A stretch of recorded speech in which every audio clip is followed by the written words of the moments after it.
तो dear students, हम आपके पास वीडियो के माध्यम से, क्योंकि ऑनलाइन स्टडी चल रही है इस टाइम, और ऑनलाइन स्टडीज़ के अंदर वीडियो के माध्यम से आपको घर घर मोबाइल पे कुछ न कुछ हर सब्जेक्ट के अनुसार मैटर भेजा जा रहा है। और उसी के अंतर्गत जो आपकी बुक है 12th क्लास की फ्लेमिंगो, उसकी एक पोइम आज हमने आपके सामने सेलेक्ट की है। पोइट्री जो सेक्शन है वो 10 नंबर का आता है इसलिए, और ये छोटा भी है सेक्शन। तो उसमें पहली पोइम है माई मदर एट 66, यानी 66 साल की उम्र में मेरी माँ, उसकी क्या स्थिति है, ये इस कविता के अंदर बताया है। इस कविता की जो लेखिका है, कवियत्री है, वो है कमला दास, उसने लिखा है। और इस पोइम में वो मुख्य चीज़ किसका वर्णन करती है? Ageing is a natural process, यानी उम्र का बढ़ना एक प्राकृतिक या स्वाभाविक प्रक्रिया। भाई आज जो 5 साल का है वो 10 का, 15 का, यूँ बढ़ता बढ़ता बढ़ता बढ़ता आगे तक चलता रहेगा। तो ये एक स्वाभाविक प्रक्रिया है। लेकिन कहती है, have you ever thought what our elderly parents expect from us? Expect का मतलब होप, एक्सपेक्ट कि क्या हमने कभी ये चीज़ सोची है कि हमारे जो पेरेंट्स हैं वो हमसे क्या आशा करते हैं, क्या हमसे सोच रखते हैं। ये इस पोइम में लेखिका जो कमला दास है उसने इस चीज़ का वर्णन किया। अब वो कहती है, driving from my parents home, parents mother and father, mother and father, she was driving from Cochin airport last Friday, पिछले शुक्रवार को वो ये कह रही है कि I was driving from my parents home to Cochin। लेखिका है वो अपने माता पिता के घर से कोचीन की तरफ जा रही थी। ड्राइव का मतलब गाड़ी चलाना। गाड़ी चला के लेखिका है वो अपने माता पिता का जो घर है वहाँ से कोचीन एयरपोर्ट की तरफ जा रही थी। लास्ट फ्राइडे, कब जा रही थी? फ्राइडे को।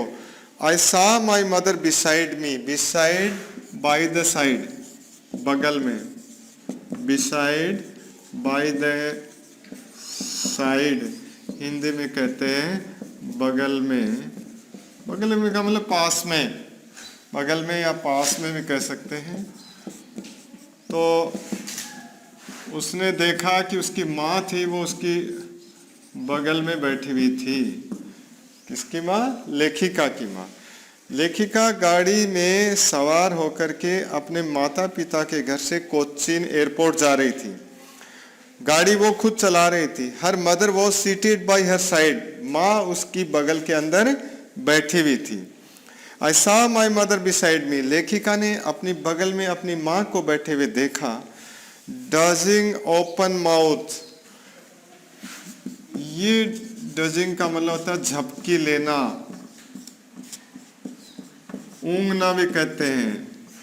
जो इस तरह से चलते हुए इस तरह से झटके आते हैं ना कई बार, तो वो डजिंग है। लेखिका ने देखा कि उसकी माँ है वो झपकी ले रही है। ओपन माउथ, खुला उसका क्या है? मुंह है। ये उसने देखा। What did she see? वो क्या देखती है या उसने क्या देखा? उसने ये देखा कि my mother was seated by my side, she was dozing, dozing का मतलब झपकी लेना, ऊँघना। वो ऊँघ रही थी। आ जाती है ना नींद सी, झपकी सी लोगों को। she was dozing, open mouth, मुंह उसका खुला। कई व्यक्तियों का नींद के अंदर जो मुंह है वो कैसा रहता है? खुला रहता है। हर फेस एसन लाइक, फेस चेहरा, और एसन होता है जैसे मृत लाश राख की तरह हो जाती है, वो एसन होता है। वो तो उसका जो चेहरा था वो एसन लाइक था, राख की तरह था। जैसे मृत शरीर होता है वो राख की तरह ही हो जाता है।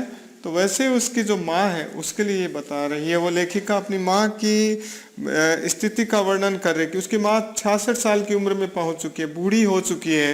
तो बुढ़ापे में व्यक्ति का क्या होता है, कैसे होता है, वो इस पोएम में बताया है कि जो मेरी माँ थी, she was dozing, her mouth was opened, मुंह उसका खुला हुआ था, झपकी वो ले रही थी और उसका चेहरा था वो जैसे मृत लाश होती है राख की तरह, वैसा उसका चेहरा था।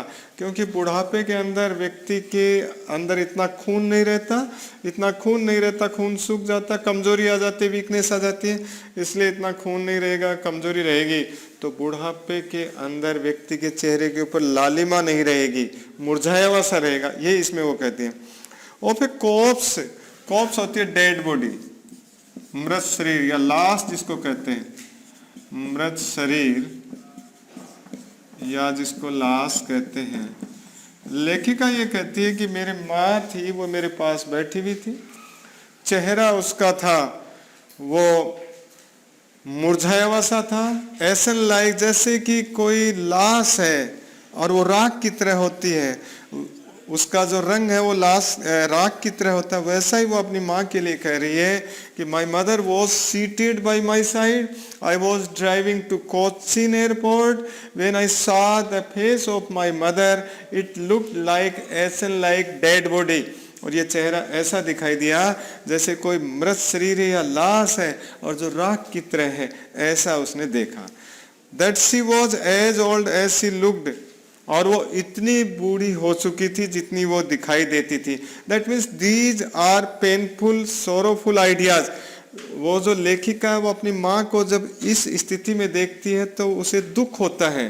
तो यहाँ तक लेखिका है वो इस पोइम में अपने दुखद आइडियाज एक्सप्रेस कर रही है कि मेरी माँ बहुत बूढ़ी हो चुकी है और मेरी माँ का चेहरा ऐसा है जैसे राख की तरह धूसरित हो और जैसे कोई डेड बॉडी हो, और वो जितनी बूढ़ी होनी दिखाई देती है उतनी बूढ़ी हो चुकी थी।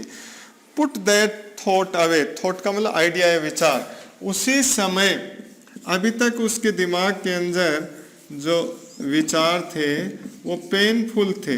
अब उसने सोचा कि अपन को इन दुखद विचारों से दूर हटना चाहिए। लगातार अपन को ये जो पेनफुल आइडियाज हैं, अपनी माँ की जो स्थिति देखती है उससे दूर हटने की वो कोशिश कर रही है।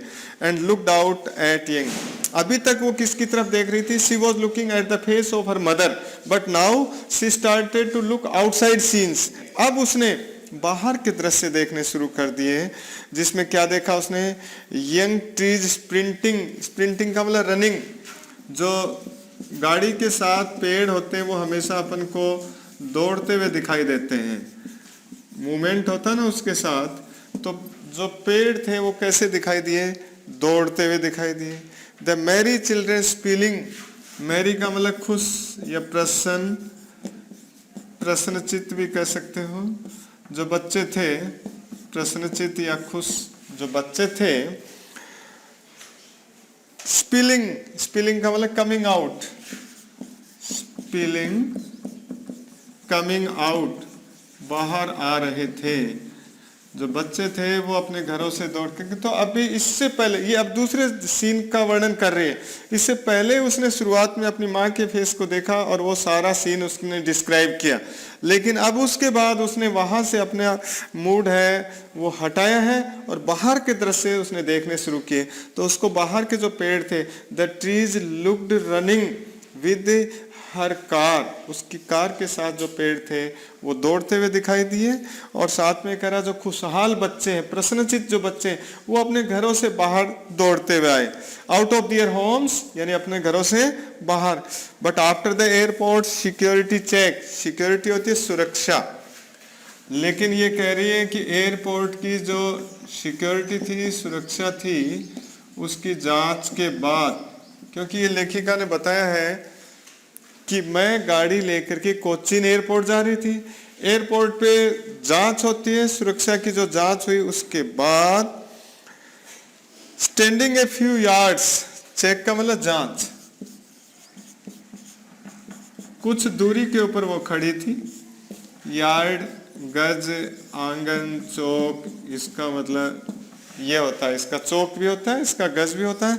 तो लेखिका बीच में कुछ प्रश्नचित जो सीन है वो देख रही है। शुरू में वो दुखद सीन देख रही है, अपनी माँ के चेहरा और उसके बारे में सोच रही है, लेकिन उसके बाद उसने देखा बाहर की तरफ के दृश्य जिसमें पेड़ दौड़ते हुए दिखाई दिए, खुशहाल बच्चे अपने घरों से दौड़ते हुए आते हुए दिखाई दिए। लेकिन वो कह रही है कि मैं एयरपोर्ट पहुंच गई और उस वहां की सिक्योरिटी की जांच के बाद स्टैंडिंग ए फ्यू यार्ड्स, कुछ गज की दूरी पे मैं खड़ी थी। I looked again at her when का मतलब होता है कलरलेस, फीका। वेन होता है कलरलेस। उसके बाद मैंने पुनः, वो वापिस अपनी माँ के चेहरे की तरफ देखती है। पेल, पीला होता वैसे तो, लेकिन यहां पर हो जाएगा मुरझाया हुआ।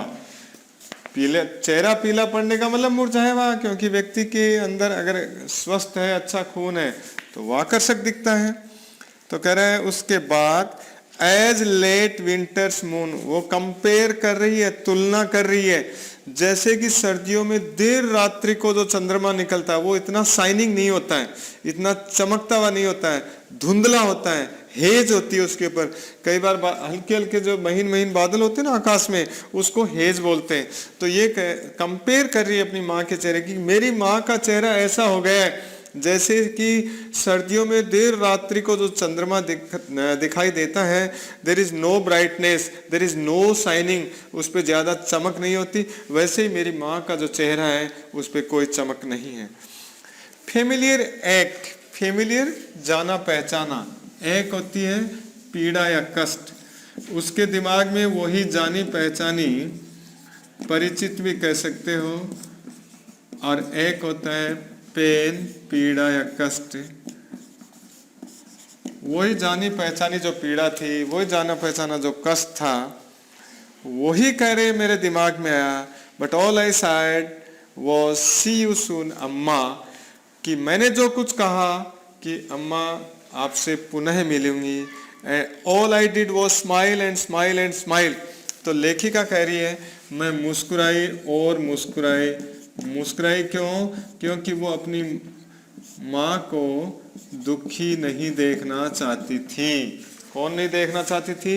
लेखिका। तो उसको डर क्या था कि my mother has grown very old, मेरी माँ है वो बहुत बूढ़ी हो चुकी है।